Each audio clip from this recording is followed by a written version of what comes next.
Baik, pada bab selanjutnya kita akan membahas Carrier Sense Multiple Access atau yang disingkat dengan CSMA.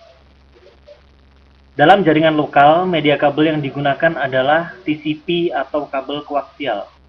Saya ibaratkan, dalam sebuah jaringan ini dibagi oleh sejumlah komputer atau yang saya ibaratkan dengan node.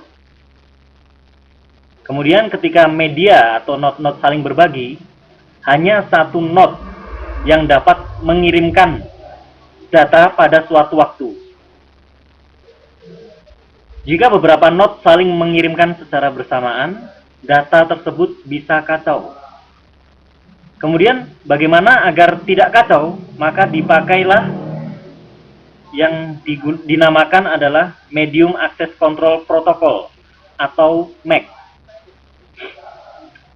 Protokol MAC bekerja sebagai berikut. Ketika sebuah node mengirimkan data, pertama MAC akan menginderakan media perantaranya.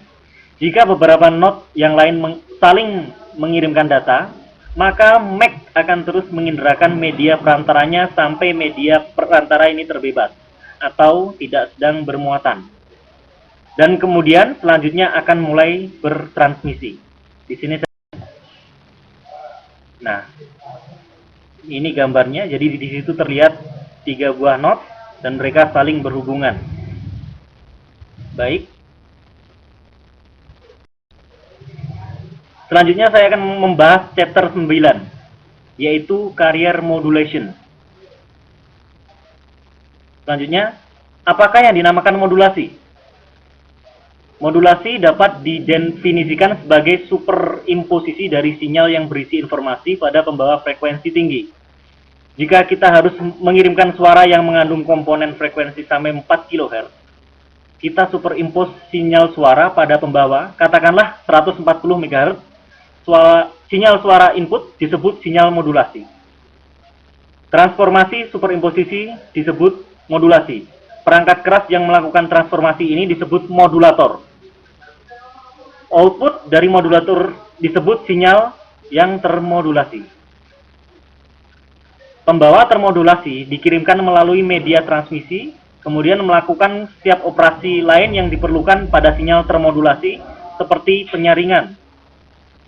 Kemudian selanjutnya pada sisi penerima, sinyal yang telah termodulasi sebelumnya dilewatkan melalui demodulator, yang melakukan operasi kebalikan dari modulator dan memberikan kedua sinyal modulasi yang berisi informasi asli dari pengirim. Baik, di sini saya gambarkan contohnya. Sinyal modulasi disebut juga sinyal baseband. Dalam sistem komunikasi, kedua ujung harus memiliki kemampuan untuk mengirim dan menerima, karena itu modulator dan demodulator harus hadir pada kedua ujungnya. Kemudian, modulator dan demodulator, kita biasa mengenalnya dengan istilah modem. Nah. Baik, kita tiba pada pembahasan berikutnya. Kenapa modulasi? Kenapa? Jadi misalkan kita ingin mengirimkan data pada 2 kanal suara dari suatu tempat ke tempat lain. Jika kita menggabungkan 2 sinyal suara mereka pada media, adalah mustahil. Karena jarak dan juga kedua saluran suara, contohkan kedua saluran suara menempati band frekuensi yang sama, yaitu 300 Hz sampai sekitar 4 kHz. Cara yang lebih baik dari kedua saluran transmisi adalah dengan menempatkan mereka dalam band frekuensi yang berbeda, kemudian mengirimkannya dan menerjemahkan suara ke dalam saluran band frekuensi yang berbeda. Untuk memperingkas modulasi, jadi ini saya jelaskan, kenapa kita memilih modulasi. Karena mengirimkan sinyal melalui jarak yang besar dan frekuensi rendah dan memiliki karakter radiasi yang rendah. Hal ini juga dimungkinkan untuk menggabungkan beberapa sinyal baseband dan mengirim mereka melalui media, asalkan frekuensi pembawa yang berbeda digunakan untuk sinyal baseband yang berbeda.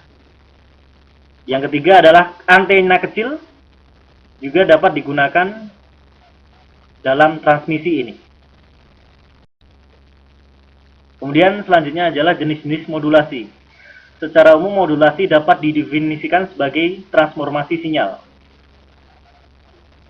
Dalam bab 4, coding dari teks, suara, gambar, dan sinyal video. Jadi kami mempelajari modulasi kode pulsa PCM dan turunannya.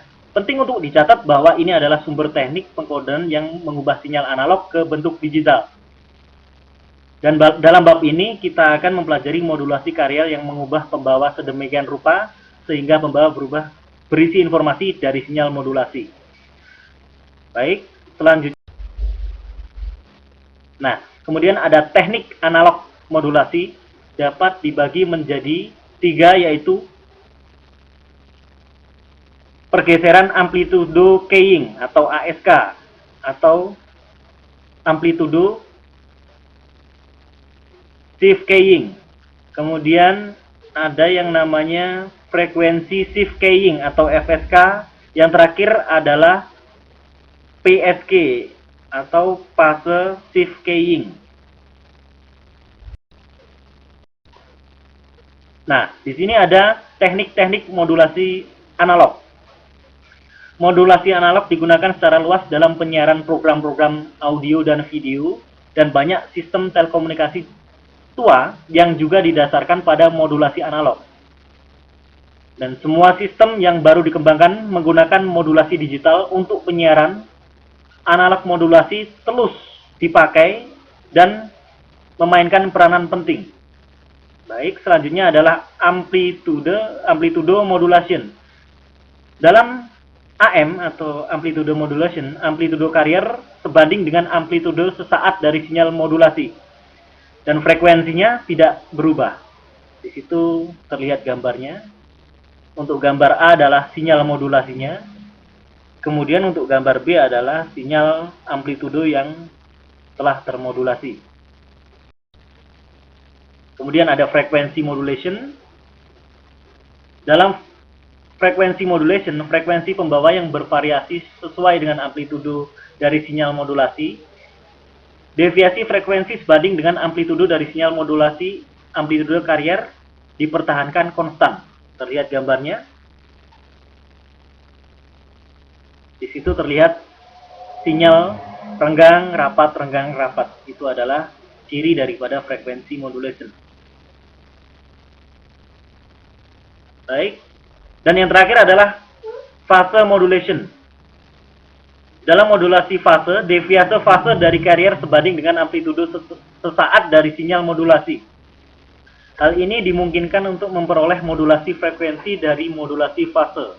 Sinyal termodulasi dari fase sinyal modulasi ditunjukkan pada gambar di bawah ini, tampak persis sama seperti frekuensi modulation. Renggang, rapat, sama seperti di atasnya. Baik, terima